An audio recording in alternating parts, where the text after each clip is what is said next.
Hi, I'm Greg, and welcome to the Gun Store in Las Vegas. Here at the Gun Store, we're here to help you where we have a huge selection of firearms.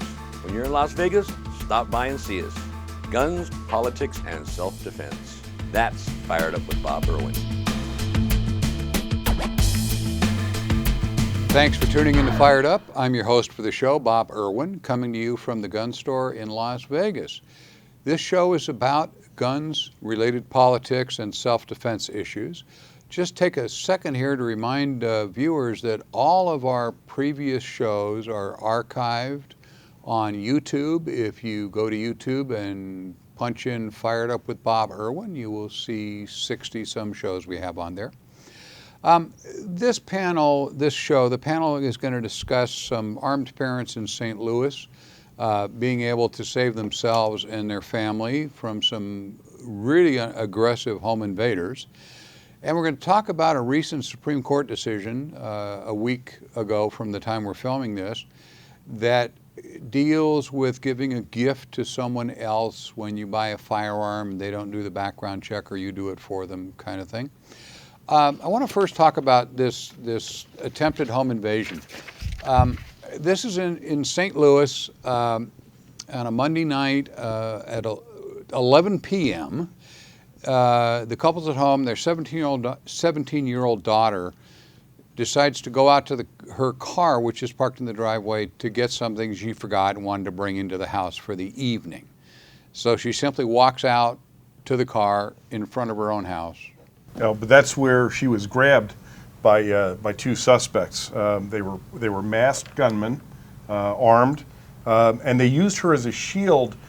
They grabbed her, forced her up to the door, used her as a human shield to force their way through the door of the home. But that's where their plan went bad, because the girl's father had seen what was taking place and had retrieved his handgun and was waiting and ready for them. The father fired several shots at the two guys, hitting both of them. And then the girl's mother got a gun, and she went out and she took a shot, which apparently missed the guy. But it was both parents had guns readily available at that moment in time. It's utterly amazing. And one of the guys fell down in the living room right there, DRT as you like to say, dead right there. They pronounced him dead on the scene. I think the other one was shot, went to the local hospital for treatment of several gunshot wounds, and he was arrested on site. The reason we have home invasion defenses, every week I look up incidents to use on this show and generally find 8 or 9 home defenses where the people in the house were able to defend themselves. This one, the tactics used by the criminals were so fast, grabbing her, literally running her up the sidewalk and crashing through the front door. You realize this whole incident lasted about 12 seconds. And had this couple not had their firearms in a position where they could get them in a hurry, this would have gone completely a different way. The family that shoots together survives together. However, I don't know that this is going to do anything for her future dating life. I'm pretty sure any guy who's like, I'm never bringing her home late because they're just going to shoot me. The Colorados are walking up, it's just us, right? Probably a good idea there. Look, recently in California, a San Francisco law was challenged whereby San Francisco still requires if you don't have the firearm on you, it must be locked up. This situation will be one of those where you would never be able to get through the trigger lock or into the safe. I don't care how quick the biometrics on it are. You're not going to get to it. And so that's why, first of all, I believe that the court was wrong in that case. But if the firearm isn't right where you can get it, it needs to be with you, which means you carry it while you're up, while you're moving around. You never know when this is going to happen. Well, this is so fast. I mean, I'm sure that the bad guys in San Francisco, knowing that people are supposed to have their guns locked, if they use this kind of tactics, You just crash through the front door into the living room, you know nobody's got a gun but you, and they haven't got time to go get it anyway. I know during the classes, when I teach the classes, we always show ways to keep a firearm readily available in case a situation like this happens. I mean, we have one where a handgun is concealed in a clock that you can put by your front door to have it right there. Of course, if there's children in the home, that would not be a good idea. But and a lot of people, it's a perfect example. It happened so fast that it was over before it started. I mean, it's amazing, But that would be one good way to have something available readily for you. But this is what angers me so much about liberal politicians, trying to pass laws in order to ingratiate themselves with the base that they are basically pandering to. They'll pass a law like this one in San Francisco, and all it's going to do is take innocent lives as opposed to allowing people to defend themselves. And it's to me, it's one of those things that I have a hard time getting my head around. Why? Well, it's feel good.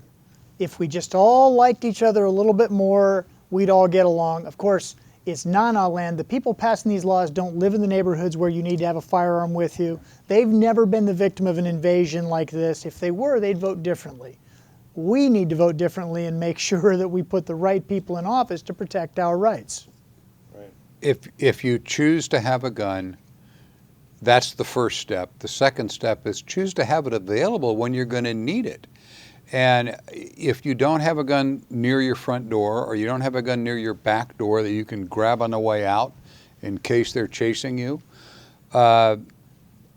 we all want to keep them in the bedroom because we presume that's where we're going to meet the guy. Maybe not. Maybe now, like now, they're going to come through the front door when you're sitting there watching television and just literally come through it. Keep the gun where you can find it and have a fire drill in your house. See if you can get there when you yell the code word. The kids know to run, hide in the closet. Everybody knows where they're supposed to go. So you can account for everybody, and you'll be ready for these guys, and you won't get yourself or get your family hurt. Do you really just call that a fire drill? A fire drill. I like that. That was pretty good. Well, they have fire drills, and you need to do that. Yeah, all of us. Just sit at home. When's the last time you sat home with your wife and you don't have any kids and say, honey, if this happens, do this? Most of us don't do that at all. It's time. We'll be back in just a little bit. Don't go away.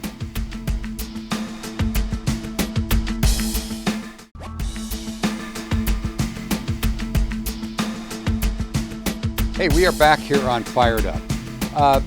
Last week, from the time we're filming this, the United States Supreme Court determined in a case that started in 2009 and went all the way to the Supreme Court that a person who buys a firearm from a dealer with the intent to give it to another person, even if the second person is allowed to own firearms, he's not a prohibited party, that is a prohibited sale because he is not the actual buyer. There's a lot of weird stuff in here. This is going to take a lot to get through to get the wording exactly right.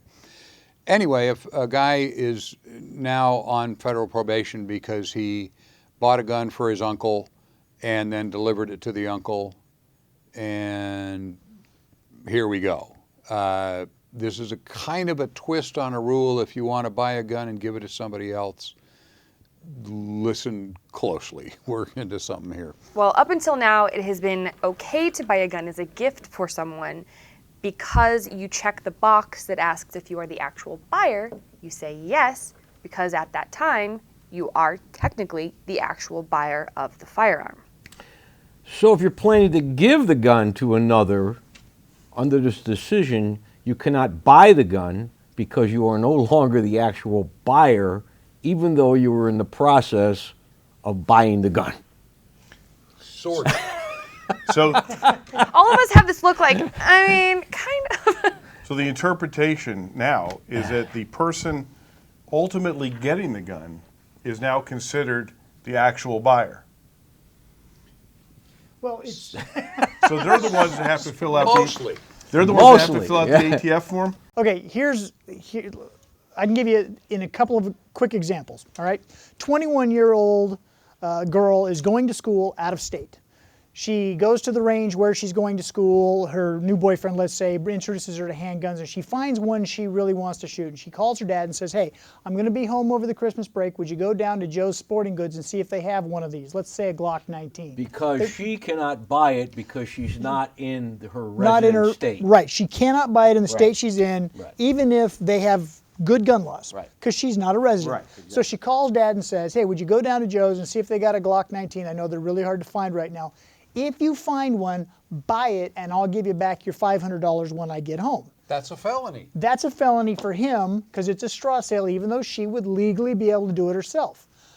Now, Right. if she calls her dad and says, hey, I've been shooting with my boyfriend, I really like these guns, and I think someday I'm going to get a Glock 19. By the way, I'm doing really good in school, I'll see you at Christmas break.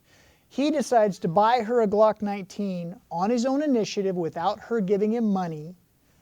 Under this ruling and under the way the rules are structured, that is not a straw. Likewise, it's only a straw if he buys that Glock 19 from Bob or somebody like Bob who has an FFL. If he buys it from his buddy Fred, who doesn't shoot his 19 anymore, there's no 4473, and so he's not breaking the law. In this case, the Abramski case, both the purchaser and the ultimate recipient, and by the way, the gun was sent to an FFL, and that individual did a background check too. But because the uncle had sent a check before the purchase and said, get this for me, I know you can get it at a better price than me in your state, that created the straw situation, and the Supreme Court, on a 5-4 decision, the liberals winning this time on this gun issue, has decided that that is a straw sale even though everybody was legal in it. So Yeah, this is going to take several more court cases to actually flesh out what it means. But what they're trying to get is that they want to get universal background checks, essentially, so that every firearm purchased, regardless, has to have some sort of pre-approved government involvement with the purchase process. I think that's where it's going. The language of the ruling, and here's what happens. The Supreme Court, when they get a juicy topic that they really want to rule on, but they've been losing a few cases, what they'll do is they'll go back and they'll find language from an old case that didn't quite say what they wanted to say, and they'll bring it in if they're going to be the majority, and they did that this time. They have now gotten language in a majority holding that they can build on going forward. So today, it's only a straw sale if you answer question 11A, yes, I'm the actual purchaser, knowing that you're buying it at somebody else's request, even though they're legal. Tomorrow, there'll be some case where suddenly if you answer that question and you don't hang on to the gun for a year before selling it. Or Yeah, how long do I have to own the gun Exactly. before I'm allowed to sell it to somebody? Bob buys it. We don't know. That's where they're headed. Eventually what'll happen is it'll be if you have any intention of disposing of the firearm. Of course, how they're ever going to learn that. Short of being buried with it, like I'm not Right. going to leave it to somebody one day. Well, there'll have to be some kind of a time restraint on it, but the simple answer is yes, they're getting to the point where they want to say, because here's the language, this is the one line in the entire ruling that is truly scary. They have now established that gun dealers are the first line of criminal investigation because they said the 1968 Gun Control Act that created the Form 4473 was designed so they could track guns from crime. Yeah, that was not the original intent, of course, of Yes. that. But We now know it is. So they're going to create a whole new class of criminal, even though these are innocent people that are simply trying to exercise their Fourth Amendment right. Absolutely, We're going to but make them criminals now. They've done one more thing. In Nevada, it's not illegal for an 18-year-old to own a pistol. So the father would come into the store and he'd say, I want to buy a pistol for my son who's going to be a security guard at 19, or for my daughter who's going off to college. And he would fill out the paperwork, and then he would get the gun and give it to his daughter or his son. That is now a straw sale. Because the kid can't fill out the paperwork. They're not old enough to buy one. So he's going to check, this isn't for somebody else. That would be a felony. If he checks, yes, it is for somebody else, that's a felony too. Well, and you can't So- sell him the gun. The minute he does that, the sale ends. That's it, yeah. If So they you check 18, no, 19, and 20-year-olds, don't have your parents try and buy you a gun in Nevada. or a lot of other states that you're legal to possess at 18. We're in for a real interesting time with this.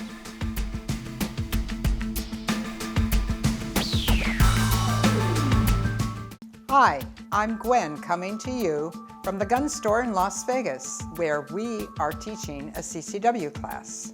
You're watching Fired Up with Bob Irwin.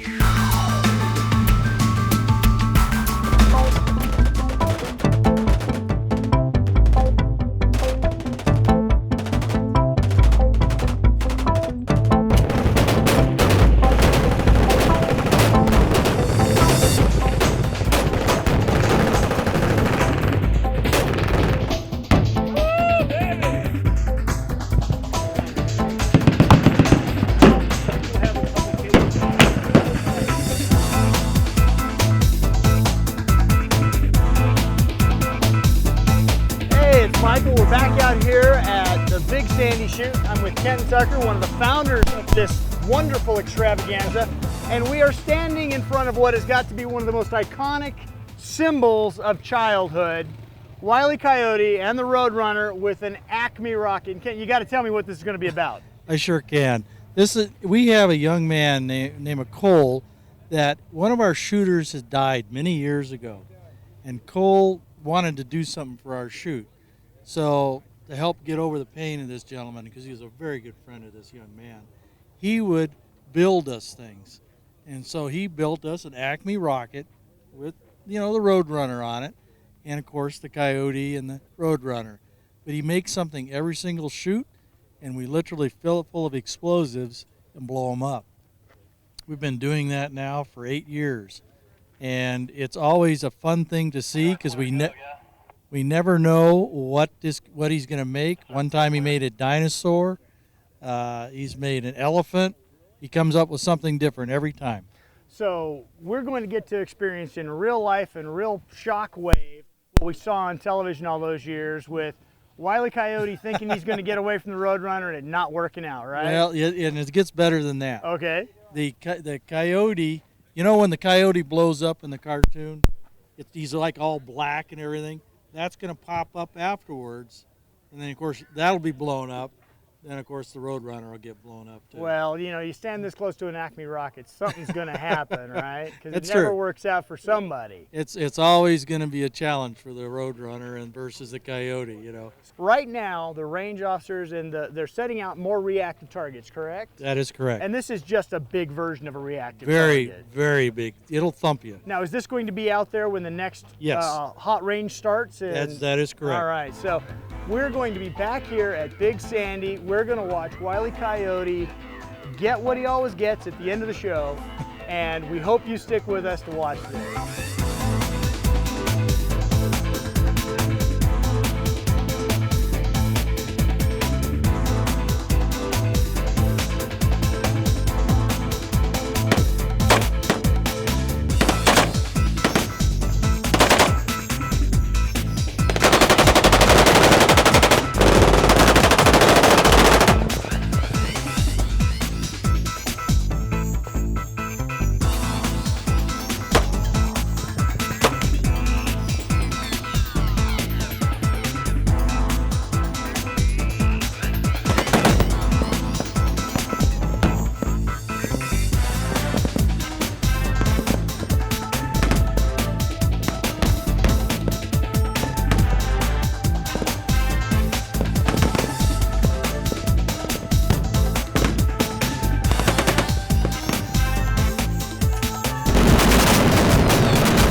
Hi, it's Emily, and I'm coming to you from the Shotgun Wedding Chapel here at the Gun Store in Las Vegas, where you can book your shotgun wedding ceremony, vow renewal, or commitment ceremony. You're watching Fired Up with Bob Irwin.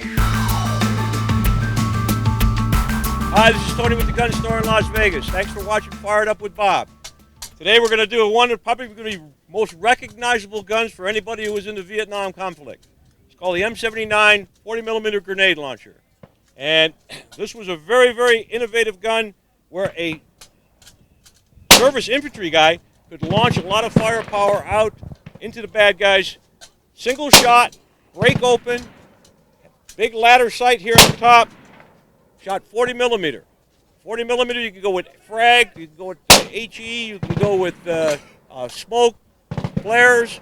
This particular one is a chalk spotter round. In other words, it's going to fly, it's going to hit the ground, it's going to break into a big chalk. You see them in all the Vietnam movies. Some guys can be really, really good. In fact, here at WikiUp, we used to do a 40 millimeter match where they would put a door out there and we'd actually shoot at them to see who can we get close enough to the door. We use these. We use the 203s. Now, the 203 is a more modern version of this here that mounts on the bottom of an M16. There are other types of grenade launchers from different countries, and we get together and shoot a lot. And they're a lot of fun. So what we're going to do, we're going to launch this one up, and you'll be able to see it hit the ground and spot. Close it up. Put your safety off. Fire.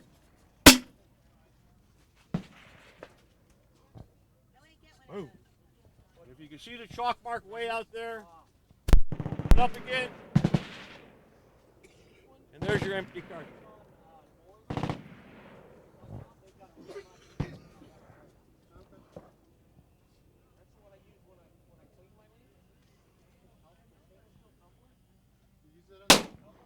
Probably shot about 200 yards on that particular round. Open it up, take the empty cartridge case out, and you're clear. You're watching Fired Up with Bob Irwin, coming to you from the gun store in Las Vegas.